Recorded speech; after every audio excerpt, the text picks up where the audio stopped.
하나님 말씀 로마서 5장에서 보겠습니다. 로마서 5장 1절 말씀부터 우리 11절까지 말씀입니다. 로마서 5장 1절 말씀부터 우리 11절까지 우리 한 절씩 교독하고 우리 11절은 함께 읽겠습니다.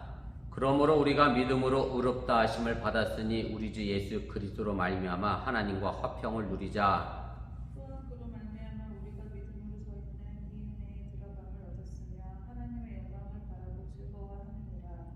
다만 이뿐 아니라 우리가 환난 중에도 즐거워하나니 이는 환난은 인내를, 인내는 연단을, 소망을 이루는 줄 아미로다. 소망이 우리를 부끄럽게 하지 아니함은 우리에게 주신 성령으로 말미암아 하나님의 사랑이 우리 마음에 부은 바 됨이니, 우리가 아직 연약할 때에 기약대로 그리스도께서 경건하지 않은 자를 위하여 죽으셨도다. 의인을 위하여 죽는 자가 쉽지 않고 선인을 위하여 용감히 죽는 자가 혹 있거니와, 우리가 아직 죄인 되었을 때 그리스도께서 우리를 위하여 죽으심으로 하나님께서 우리에 대한 자기의 사랑을 확증하셨느니라. 그러면 이제 우리가 그의 피로 말미암아 의롭다 하심을 받았으니 더욱 그로 말미암아 진노하심에서 구원을 받을 것이니, 우리가 원수 되었을 때 그의 아들의 죽으심으로 말미암아 하나님과 화목하게 되었은즉 화목하게 된 자로서는 또 그의 살아나심으로 말미암아 구원을 받을 것이구나.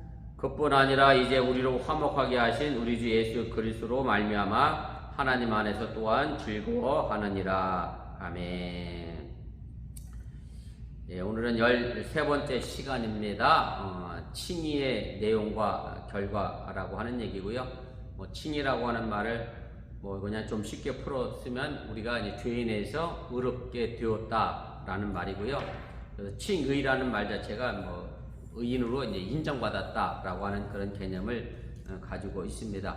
그래서 우리가 하나님의 의가 나타난 결과가 무엇인가에 관한 이야기를 오늘 할 건데요. 우리가 지난 시간까지 우리가 아브라함이 율법을 행함으로 의롭다 인정함을 받은 게 아니라 하나님의 은혜로 또 하나님을 믿음으로 의롭다 하심을 받았다라고 이야기했고, 그리고 결론적으로 이제 그 믿음은 바로 예수 그리스도가 우리를 위하여 십자가에 죽으심으로 그 의가 동일하게 나타나서 아브라함이 하나님의 에게 의롭다 인정받은 것처럼 우리도 하나님 앞에 의롭다 인정받는 그런 존재가 되었다. 그래서 아브라함이 우리 믿음의 조상이 되었다라는 얘기를 했습니다. 그래서 그럼 하나님께 의롭다 인정받은 그 결과가 그럼 우리에게 어떻게 나타나느냐라고 하는 그런 내용이 오늘 5장 1절 말씀부터 우리 11절까지의 말씀에 있는 그런 내용입니다.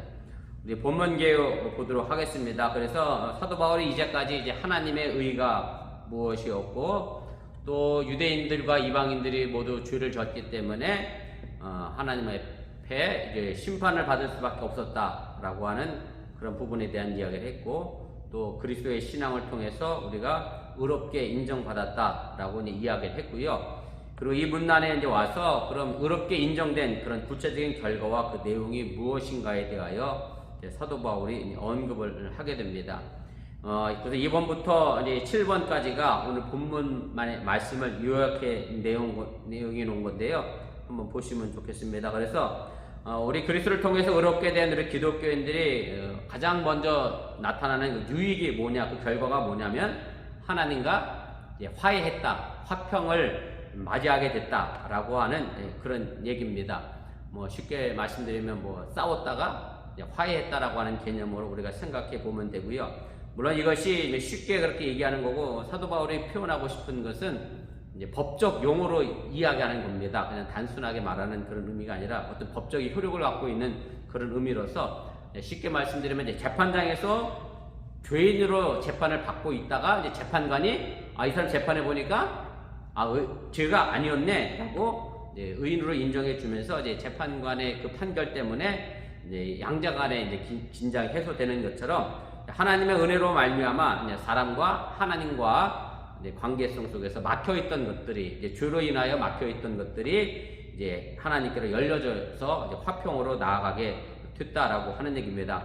물론 이제 사도 바울의 신학 속에서는 그 하나님과 사람을 막힌 담을 누가 결국 헐었느냐면 예수 그리스도가 헐었다라는 개념으로 말씀하고 있는 거고, 바로 그것이 예수님을 믿는 믿음의 사건의 결과가 하나님과 우리가 더 이상 원수로서가 아니라 화평케 되고 화해가 됐다라고 하는 그런 얘기입니다. 그래서 하나님과 이렇게 화평하게 되고 또 화목하게 된다라고 하면 우리에게 다가오는 여기 표현대로 얘기하면 환란이라고 하는 것도 사실은 환란이 환란 자체로 끝나는 게 아니라 이것이 우리에게 궁극적으로 이제 소망이 된다라는 것을 이야기를 하게 되고요. 제가 이 부분에 대해서는 뭐 설교 시간에도 여러 번 들었습니다만은 마찬가지로 뭐 부모가 자녀들을 야단칠 때 자녀가 그걸 깨달으면 참 좋은데 깨닫지 못하잖아요. 무슨 얘기냐면 결국은 엄마가 나를 잘되게 하기 위해서 나를 야단치는 거야. 그래서 그걸 깨달아서 그렇지. 그래 내가 엄마 말에 순종해야 하고 이걸 나쁘다고 생각 안 하고 기쁨 받아들여야지 이러면 좋은데 그렇지 못한 게 문제이긴 합니다만은 마찬가지로 우리에게 다가오는 환란도 하나님이 그래 너 골탕 먹어봐라 뭐 쉽게 말하면 혼나봐라 라고 하는 개념으로 우리에게 환란을 주시는 게 아니라 그 밑바닥에 결국 모든 것들이 합력해서 하나님이 선을 만들어 가시는 그런 결과이기 때문에 우리 그 안에서 환란 가운데서도 우리가 소망을 봐야 한다라고 하는 얘기입니다. 제가 3번 두 번째 단락 그래서 읽어보도록 하겠습니다. 그래서 이 소망이라고 하는 것이 막연하고 헛된 망상이 아니고 하나님 우리를 사랑해 주시는 근거에 의하여 우리가 소망을 가질 수 있게 된다라고 하는 것을 이제 말하게 됩니다. 그리고 6번입니다. 이 사랑은 이제 예수님이 우리가 죄인 되었을 때에 특별히 오늘 여기 계속해서 반복되는 거죠. 우리가 뭐 아직 약했을 때, 죄인이었을 때, 경건치 못하였을 때 십자가에서 죽으심으로 그 사건을 통해서 이제 하나님의 사랑이 나타나게 됐고 제가 늘 드리는 말씀이지만 그 십자가의 사건은 하나님의 공의를 대변하는 사건으로 우리에게 심판하시는 게 아니라 십자가를 통해서 예수님을 이제 심판하시고 그 죄를 대신 지고 가시는 것으로 그렇게 표현하고 있고요. 그래서 하나님의 아들이 죄인을 위해 대신 죽은 이 사건이 결코 흔한 사건이 아니다라고 하는 것을 사도 바울이 이야기를 하게 됩니다. 7번입니다. 그래서 우리가 종말론적 진노라고 하는 것은 엄연한 우리가 당면한 현실 앞에서 그리스도 안에서 의롭게 인정된 모든 사람에게 화목의 중개자가 된 예수님을 통해서 하나님 안에서 우리가 자랑하는 것이 이제 마땅하다라고 하는 것을 오늘 결론의 말씀으로 이제 사도 바울이 이야기를 하게 됩니다. 우리 본문 주석 차례대로 좀 자세하게 다시 좀 살펴보도록 하겠습니다. 우리 2페이지 제일 꼭대기로 가겠습니다. 그래서 바울이 믿음으로 의롭게 된 결과가 우리에게 주어진 유익함을 언급하고 있는데 그것이 무엇입니까? 오늘 1절, 2절에 있는 말씀의 내용입니다. 제가 1절, 2절 다시 읽고 설명하겠습니다.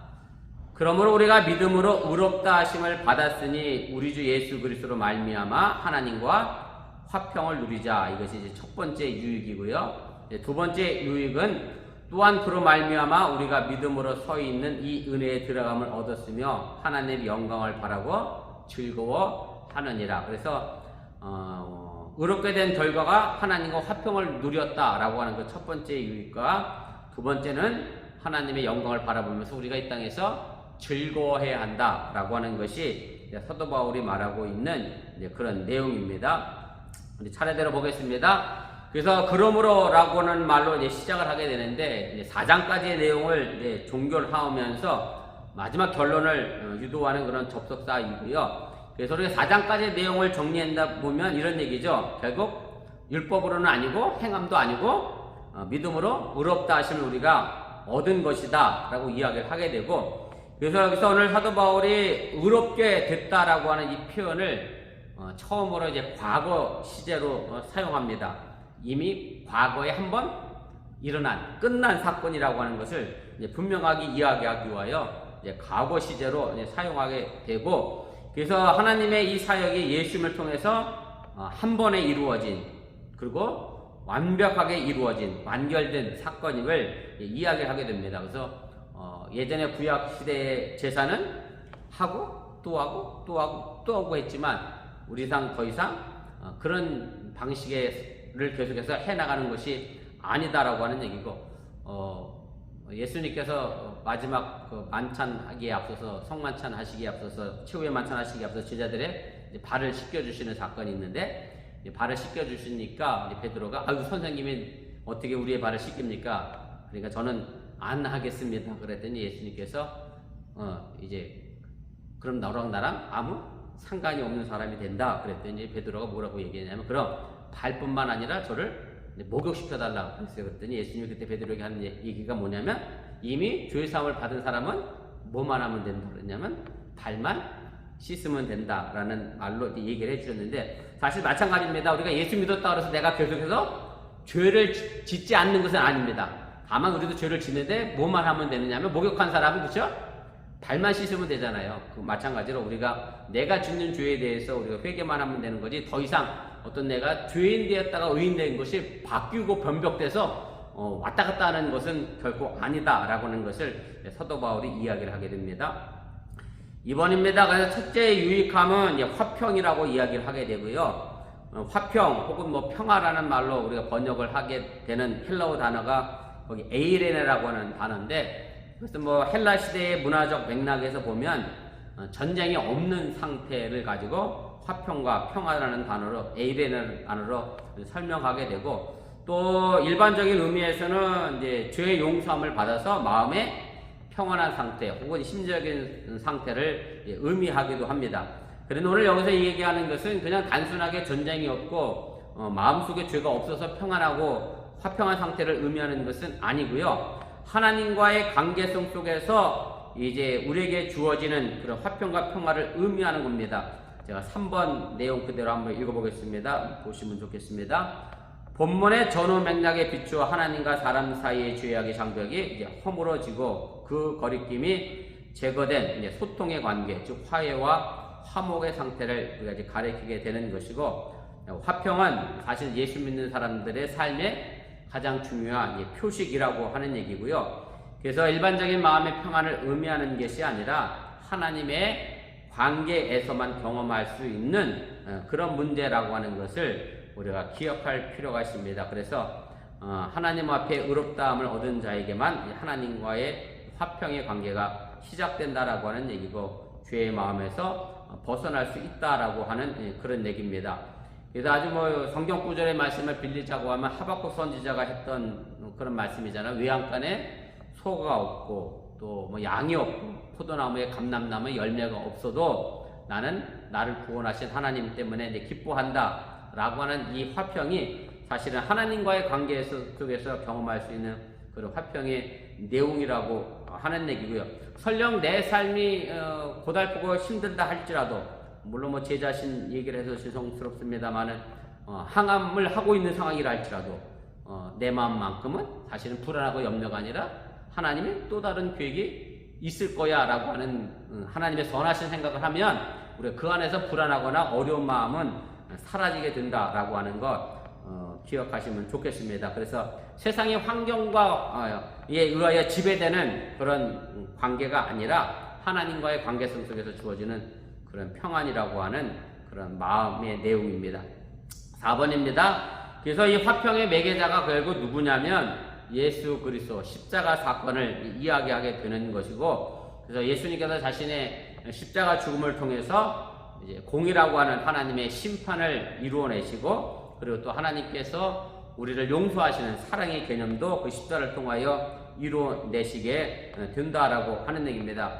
그리고 그래서 이 예수님은 하나님의 우리를 향하여 주는 어떤 매개의 근원도 되지만 반대로 우리가 하나님께로 예배 드리는 또 감사와 찬미의 매개자가 된다라고 하는 그런 얘기입니다. 그래서 사실은 우리가 기도 끝날 때마다 드리는 마지막 기도가 예수님의 이름으로 기도합니다라고 하는 의미가 사실은 예수님이 그 이름을 가지고 하나님께 매개하고 중개하는 개념의 의미도 담겨져 있다라고 하는 그런 얘기입니다. 5번입니다. 그래서 두 번째 유익은 이제 즐거움이라고 하는 것이고요. 사실은 우리가 신앙생활 하면서 자연스럽게 나타나야 될 삶의 표식이고 신앙적 응답이라고 우리가 표현할 수 있습니다. 우리가 하나님의 영광이라고 표현된 이것은 하나님께서 하나님을 믿는 사람들을 위하여 준비해 주신 구원을 의미하게 되고 사실 우리가 어떤 뭐 구원을 받고 혹은 뭐 귀한 선물을 받았으면 당연히 즐거워하는 게 마땅한 삶이잖아요. 마찬가지로 우리에게 이 즐거움의 신앙의 모습이 나타나야 한다라고 하는 얘기고 그것이 우리가 가져야 될 믿음으로 의롭게 된 자로서의 결과물이라고 하는 그런 얘기입니다. 그래서 우리가 예수 믿으면서 내 마음에 평안을 얻고 화평의 관계를 만들어가며 그리고 내 삶이 즐거워하는 것, 당연한 신앙의 삶의 양태이고 모습임을 꼭 기억하시고 기뻐하시고 평안하시고 또 즐거워하는 신앙생활이 되어질 수 있기를 주님의 이름으로 부탁을 드립니다. 6번입니다. 그래서 제가 아까도 말씀드렸던 것처럼 우리가 서 있는 이 은혜의 자리는 재판의 승리로 종결된 법정을 이야기하는 것이고요. 그래서 우리가 죄인으로 서서 재판을 받다가 재판관이 그리고 변호사, 중개인이 필요하니까 변호사 대신 예수님이 이제 죄 없다라고 이야기하심으로 해서 심판의 자리가 아니라 그 자리가 이제 뭘로 바뀌게 되는 거냐면 은혜의 자리로 바뀌게 되는 것을 의미하게 됩니다. 제가 그 6번 그대로 좀 읽어보겠습니다. 한번 보시면 좋겠습니다. 우리가 서 있는 이 은혜는 재판이 승리로 종결된 법정을 기억나게 하는 것이고요. 죄인된 우리는 피고인으로 신문받으며 내내 서 있다가 그러나 우리가 서 있는 그 공간은 죄악에 대한 형벌로부터 죄 용서함 받는 은혜의 공간으로 바뀌게 된다라고 하는 얘기고, 결국 이 은혜는 중개자 되시는 예수를 통하여 효력이 발생하게 되는 것이고, 이래서 우리는 이제 죄인에서 의롭게 된 신분으로 완전히 탈바꿈하는 감격적인 그런 사건을 우리가 맞이하게 되는 것이 바로 이 우리가 서 있는 이 은혜라고 하는 단어 속에 들어져 있는 법정의 모습이다라고 하는 얘기입니다. 그리고 오늘 이 서 있다라고 하는 이 표현도 이미 완료형 시제를 사용해서 사면된 의인의 신분이 예수님의 공로로 이미 완벽하게 바뀌고 이루어진 상태임을 사도 바울이 이제 표현을 하게 됩니다. 7번입니다. 그래서 우리가 서 있는 이 은혜의 공간은 결국은 우리가 지금 주일마다 나와서 예배드리는 그 예배의 공간으로 인도하는 그런 모습의 내용이기도 하고요. 그래서 오늘 여기 들어갔다라는 표현을 썼는데, 그래서 예배자가 예물을 드리기 위하여 성소에 들어가는 모습을 표현하는 것으로 우리가 이해하면 되고, 그래서 제가 오늘 예배라고 하는 것에 대하여 제가 말씀드린 것 가운데 하나가, 내가 예배 드려서 하나님께 내가 뭔가 은혜를 얻고자 하는 것이 아니라 그 반대라고 하는 겁니다. 무슨 얘기냐면, 내가 이미 하나님께 은혜를 입었기 때문에 교회에 가서 성전에 가서 그 은혜에 감사하기와 예배 드리는 게 예배지, 우리가 뭘 받고자 하는 예배는 아니다라고 하는 것으로 우리가 예배의 정의를 다시 정립할 필요가 있다라고 하는 얘기입니다. 우리 3페이지 보겠습니다. 제일 꼭대기로 가겠습니다. 2번입니다. 사도 바울이 말하는 의롭게 된 백성들이 이제 감내해야 될 현실적인 조건은 무엇입니까? 오늘 3절부터 4절까지 말씀인데, 우리가 은혜를 입어서 또 예수님으로 말미암아 의롭게 되었지만 그럼에도 불구하고 우리가 당면하는 여러 가지 고난과 어려움이 있다라고 하는 그런 얘기입니다. 다만 이뿐 아니라 우리가 환난 중에도 즐거워하나니 이는 환난은 인내는 연단은 소망을 이루는 줄 알미로다. 이렇게 되어 있습니다. 그래서 오늘 여기서 이제 사도 바울이 하나님 안에서 하나님을 즐거워하는 것은 제가 아까도 말씀드렸던 것처럼 하나님께서 내게 선하신 뜻이 있을 거야, 좋은 뜻이 있을 거야 라는 자부심이 있어야, 신뢰가 있어야 즐거워하는 거지, 그런 믿음이 없으면 결코 이제 즐거워할 수 없다라고 하는 얘기고요. 그런데 이제 그런 사역 가운데서 우리가 즐거워할 수 있는 것만은 아니라 그 안에도 이제 고생과 고난도 포함되어 있는 것이 이제 문제인데, 그 바울이 이것을 가지고 이제 다만 이뿐 아니다라고 하는 것으로 토를 달면서 또 의롭게 된 사람들이 감당해야 될, 감내해야 될 그런 고난도 있음을 우리에게 제시해주고 있습니다. 2번입니다. 그래서 환난이라고 하는 것이 오늘 우리에게 이제 당면하게 되는데, 사실은 환난을 우리가 다 만나고 살지요. 고난이라고 해도 되고 어려움이라고도 우리가 할 수 있겠지만, 그러나 이것이 이 환난이 하나님의 뜻 안에서 이루어진 것이라고 하면, 하나님께서 허락하신 것이라고 하면 분명히 그것은 내게 좋은 길로 인도함 받을 것이다 라고 하는 것을 믿는다라고 하면, 그 환난과 고난이 수치가 아니라 이제 즐거움의 조건이 된다라고 하는 그런 얘기고요. 우리가 이 환난에 대해서 우리가 꼭 기억하고 오해하지 말아야 될 것은 뭐냐면, 제가 3번에도 썼습니다만은 한번 보세요. 3번에 가로 3번, 환란은 대체로 외부적 환경이나 에서 오는 역경이나 고초를 가리키지만 더 나가면 마지막 날 이 말 쉽게 말하면 뭐랄까요 종말의 때 일어날 여러 가지 재난을 포함하는 뜻도 있고 우리가 환란에 대해서 오해하지 말아야 될 것은 뭐냐면 그 다음 구절입니다. 이 환란은 개인의 실수나 범죄로 발생하고 고생과는 거리가 멀다라고 하는 얘기입니다. 쉽게 말씀드리면 내가 죄져서 내가 고난당하는 것 가지고 하나님이 내게 분명 뜻이 있을 거야 이러면 그건 아니다라고 하는 얘기고 베드로서에 보면 베드로 사도가 종된 사람들한테 쓴 권면하는 내용이 하나 있어요. 왜냐하면 종으로 살고 있지만 예수 믿는 사람도 있으니까 거기에 보면 그런 권면을 해요. 종이 주인한테 맞았어. 근데 종이 잘못해서 맞은 거면 그 네가 잘못하니까 괜찮다라고 사도 베드로가 이야기하고 그런데 억울하게 맞았어. 이거는 정말 힘들게 내가 정말 열심히 다 했는데 주인으로부터 억울하게 맞았어. 그래도 참고 견디면 내게 그것이 복이 될 것이다 라고 이제 권면한 것이 있습니다. 그래서 사실은 내가 잘못해서 하나님의 벌 받는 거 가지고 하나님이 내게 분명 좋은 뜻이 있을 거야 라고 생각해서는 안 된다라고 하는 얘기고 오늘 여기서 말하는 환란은 이겁니다. 보세요. 기독교인으로서 남다른 신앙적 명분을 실천하다가 받는 핍박 등의 고초를 염두에 두고 있는 것이지 쉽게 말하면 내가 예수 잘 믿겠다고 행한 행동 때문에 내가 누군가에게 고난을 받으면 그것이 즐거운 일로 내게 바뀌어지고 변화되어져 간다라고 하는 그런 의미입니다. 4번입니다. 그래서 환난 중에 즐거워한다라고 하는 말은 제가 아까 서론에도 말씀드렸지만 그 의미를 깊이 깨닫게 되면 그 환난은 결국 우리에게 무엇이 되느냐면 이제 인내를 낳게 된다라고 이야기를 하게 됩니다. 물론 여기서 인내를 이제 풀어 쓰면 문자적으로 풀면 역경이나 고난 아래 머물러 있다라고 하는 뜻으로 됩니다만은 결국 굽히지 않는 어떤 인고의 자세가 바로 인내라고 하는 얘기고 구약 성경이나 뭐 사도 바울이 표현한 인내의 말씀이 결국은 어디까지 가야 되는 인내냐면 우리가 죽을 때까지 천국에 이를 때까지 견뎌내야 하는 기독교인의 삶의 모습을 인내라는 말로 이제 표현을 하게 됩니다. 5번입니다. 그래서 그 인내가 결국 뭘 만들어내느냐면 연단을 만들어낸다라고 얘기하게 되는데 연단은 문자적으로 얘기하면 검증받은 자질이라는 뜻이고 또 이것을 가지고 어떤 인격이나 품격이로도 번역하기도 합니다. 그래서 결국 우리가 예수 믿는 것 때문에 환난을 당하고 그 환난을 잘 견뎌내고 인내하면 결국 우리들의 성품이 예수의 모습으로 바뀌고 제가 지난주에 설교를 했습니다만 거룩해지는 그런 삶의 모습으로 우리가 바뀌어지게 되는 것이고 그 두 번째 단락에도 보면 나아가 이로부터 생산된 훌륭한 덕성이라고 하는 그런 파생적 의미를 가지게 됩니다. 그래서 연단이라고 하는 이 말의 개념은 정확히 얘기하면 이제 금을 재련하는 데서 나오는 그런 의미입니다.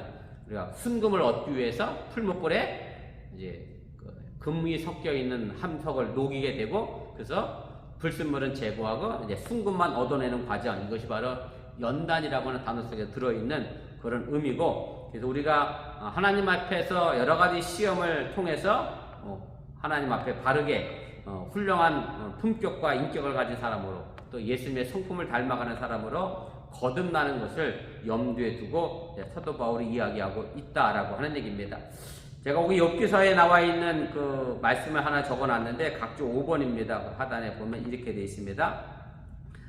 내가 가는 그 길을 그가 아시나니 그가 나를 단련하신 후에는 내가 순금같이 되어 나오리라, 이렇게 되어 있습니다. 그래서 사실 우리가 예수 믿는다 그래서 하루아침에 말 그대로 뭐랄까요, 달라질 수는 없습니다. 서서히 바뀌어지고 변화되어져 가는 거지. 제가 영월 수업 목회하다가 그 광림교회 부목으로 갔는데 제가 32쯤 갔던 것 같아요. 서울에 32쯤 갔어요. 옛날 사진 보면 정말 어렸던 것 같아요. 저번에 80몇 년생 교육 성도들 보니까 정말 어려 보이더라고요. 그래서 제가 그때 거의 간 것 같아요. 근데 그분들이 저한테 뭐라고 그랬냐면, 아이고 목사님 꼭 우리 막내 아들 같아요. 그렇죠. 제가 보니까 나이대가 그랬던 것 같아. 제가 주로 신방 다녔던 분들은 50대, 60대 권사님, 집사님들 가정을 신방 다녔으니 딱 막내 아들 뻘이 와서 설교하고 신방하는 이제 그런 상황이 됐으니까 그때 제가 이제 그분들한테 그런 말씀을 들었던 적이 있어요. 목사가 나이 들어 목사가 되는 게 아니라 젊어서 목사 된 다음에 점점 목사로 뭐가 되어가죠?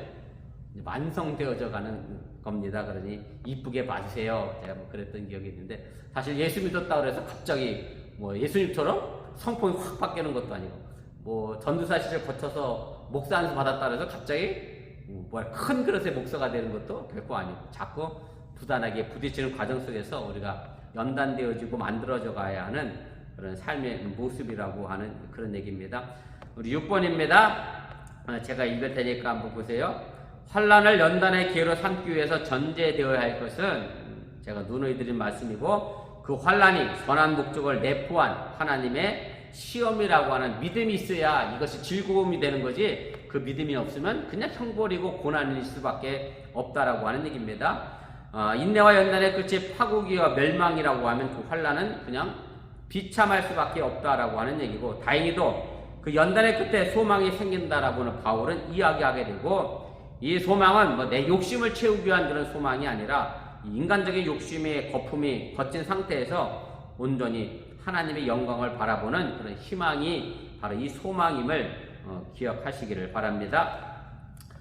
4페이지 제일 꼭대기로 가겠습니다. 그래서 우리는 하나님의 영광에 참여할 소망이 결코 우리를 실망시키지 않으리라고 하는 확신을 어떻게 얻게 되느냐라고 하는 얘기인데, 5절입니다. 제가 읽겠습니다. 소망이 우리를 부끄럽게 하지 아니함은 우리에게 주신 성령으로 말미암아 하나님의 사랑이 우리 마음에 부은 바 됨이니, 이렇게 되어 있습니다. 뭐 결론적으로 말씀드린다라고 하면, 하나님의 영광에 참여하는 것이 우리에게 소망이 된다라고 하는 얘기는 우리가 하나님의 사랑을 알기 때문에 그렇고 믿기 때문에 그렇다라고 하는 얘기고, 사실 이 소망으로 근거되는 하나님의 사랑이 존재하지 않는다라고 하면 사실은 환난은 그저 환난에 불과할 수밖에 없다라고 하는 얘기입니다. 자녀들이 사실은 부모님한테 혼을 나요. 야단도 맞아요. 근데 혼만 나면 사실 자녀들은 부모님께 대하여 어떻게 되죠?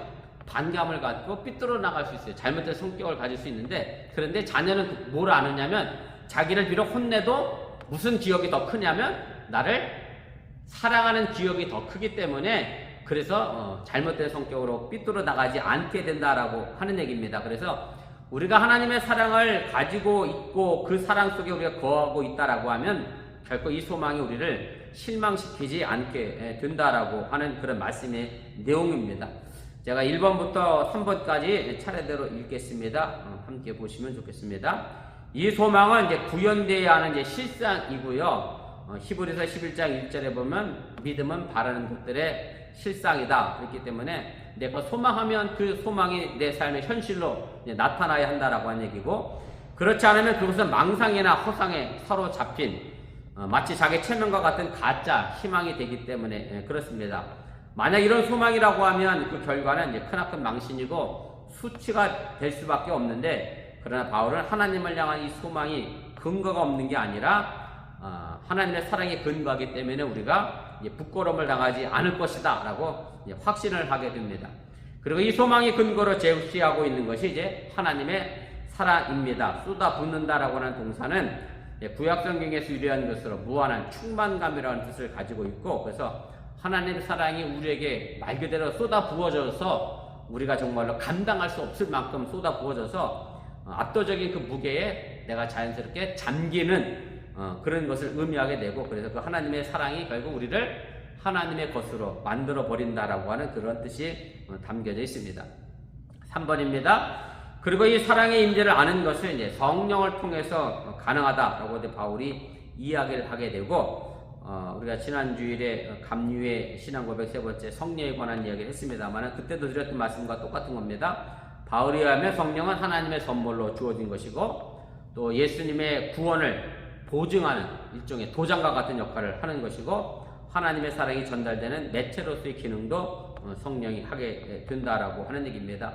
그 성경 구절 말씀 제가 한 구절씩 대표적인 것 각 주에 달아드렸는데 한번 보시면 좋겠습니다. 데살로니가전서 4장 8절입니다.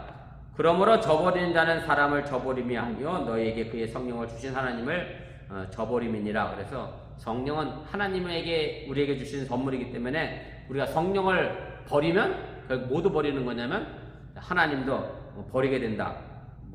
내가 누군가에게 사랑을 고백하려고 좋은 선물 다이아몬드를 줬는데 그 사람이 그 다이아몬드를 버렸어요. 반지를 버렸어. 다이아몬드 반지를 버린 게 아니라 그 사람의 사랑을 버린 것과 마찬가지다라고 하는 그런 의미고요. 그 다음에 8번입니다. 고린도후서 1장 22절. 그가 또한 우리에게 인치시고 보증으로 우리 마음에 성령을 주셨느니라. 그래서 우리를 구원해 주시는 그런 사랑의 능력으로 또 그런 어떤 보증으로 도장으로 성령을 우리 마음에 증거로 남겨주셨다라고 하는 얘기고, 갈라디아서 4장 6절입니다. 너희가 아들임으로 하나님이 그 아들의 영을 우리 마음 가운데 보내사 아빠 아버지라 부르게 하셨다. 그래서 예수님을 통해서 그 성령이 하나님과 우리의 관계를 또 중지하는 그런 역할도 해주신다라는 말씀으로 사도 바울은 이제 설명을 하게 됩니다. 4번입니다. 바울은 이제 구원 이전의 모든 인간들의 옛 상태를 어떻게 표현하고 있습니까? 오늘 6절부터 10절까지의 말씀인데 제가 읽겠습니다. 우리가 아직 연약할 때의 기약대로 그리스도께서 경건치 않은 자를 위하여 죽으셨도다.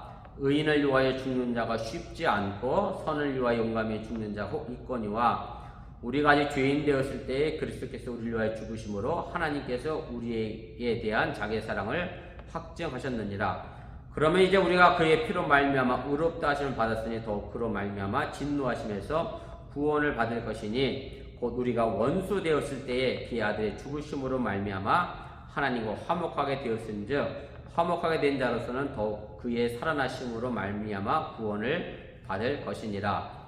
그래서 오늘 이 말씀 속에 계속 반복되는 단어, 비슷한 뜻의 단어가 계속 연상이 되어지게 되는데 이겁니다. 1번에 보면 우리가 예수 믿기 이전에 구원받기 이전의 삶 모습은 어떠했느냐? 아직 연약했다. 물론 육체적으로 병이 있다라고 하는 그런 개념이 아니라고 하는 얘기고요. 죄와 타락의 결과로 인하여 우리 자신을 구원할 수 없는 무력하고 무능한 상태라고 하는 얘기고, 우리는 연약하기 때문에 또 죄를 짓는 그런 죄인의 모습이다라고 하는 얘기고, 그래서 이 단어가 점점 강도를 높여가게 되지요.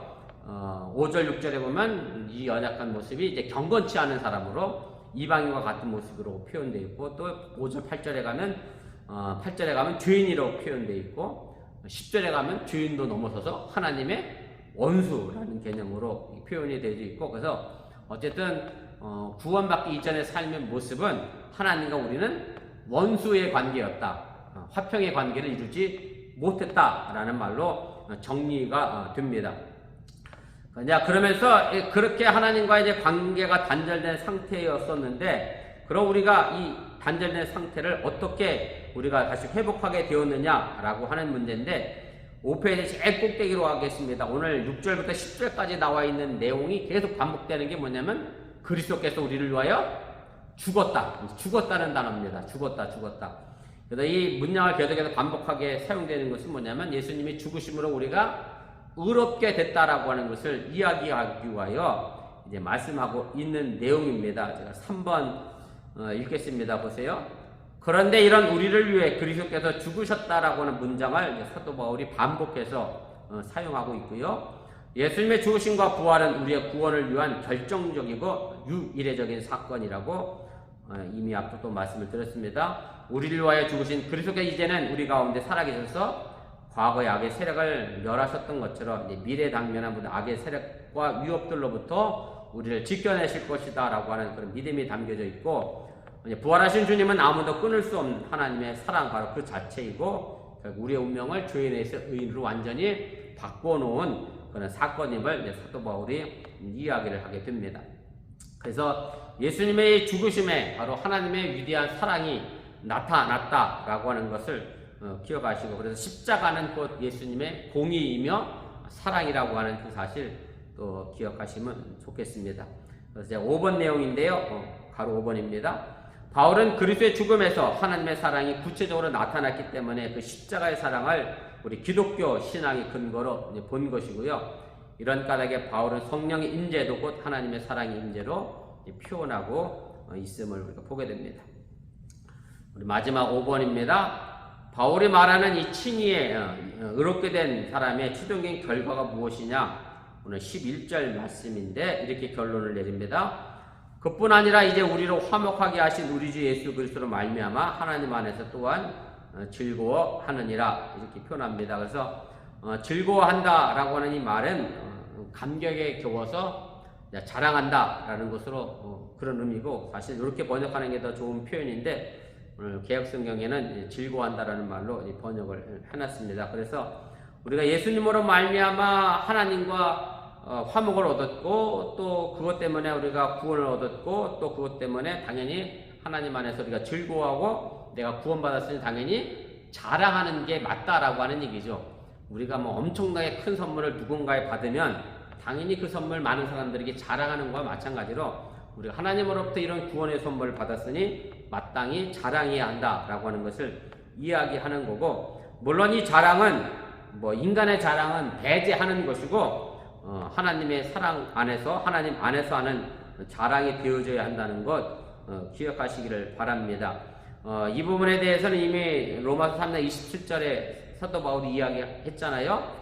우리가 율법으로 행함으로 구원을 얻은 게 아니기 때문에 결코 자랑할 게 없다라고 얘기했기 때문에 우리가 이 부분에 대해서 내 자랑이 아니라 하나님의 은혜 속에서 우리가 하나님 안에서 자랑해야 한다라고 하는 얘기입니다. 4번입니다. 그래서 바울은 이 문단을 요약하면서 하나님과의 화해, 화목을 다시 한번 설명하게 되고, 그래서 이 화해가 예수님의 어떤 대속적 죽음에 빚지고 있는 것도 다시 한번 확인을 시켜주게 되고, 여기서 주목해야 될 이 화해는 하나님으로부터 의롭게 인정받은 것과 별거의 관계가 아니라 아까 제가 말씀드렸던 것처럼 의롭게 된 어떤 결과의 첫 번째 유익이 바로 이 화해, 화목에 담겨져 있는 것임을 기억하시면 좋겠습니다. 5번입니다. 칭의가 죄인과 하나님의 원수라는 과거의 신분을 의인과 하나님의 자녀로 탈바꿈시켜 준 것이고요. 그래서 화목은 이로써 하나님과 더불어 영적으로 소통되고 하나님 앞에서 기탄 없이 자랑할 수 있게 되게 되었던 현실의 모습을 이야기를 하게 되는 것이고, 그래서 더 이상 우리에게는 하나님과 나 사이에 막혀져 있는 담이 없기 때문에 하나님께 기도하고 간구하는 것이 가능해졌고, 또 그것을 통해서 우리가 화평하고 또 우리 신앙생활이 즐거워야 한다라고 하는 그 사실 꼭 기억하시면 좋겠습니다.